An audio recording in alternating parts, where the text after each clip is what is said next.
আমার একটা মোটরসাইকেলের শোরুম ছিল, বহুত লোক চেনে পান্টি। আমার একটা মোটরসাইকেলের শোরুম ছিল, আমার একটা বাড়ি ছিল, আমি খুব শখ করে একটা বাড়ি করছিলাম। আমার এই মোবাইলে খেলা করে আমার এই শোরুম চলে গেছে, আমার বাড়ি চলে গেছে। আমার এই দৃশ্য দেখে যদি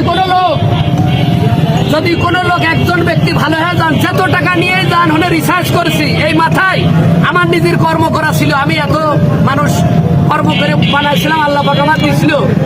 অসৎ পথে কেউ কোনোদিন বড় লোক হতে পারে না, রাতারাতি কেউ বড় লোক হতে পারে না।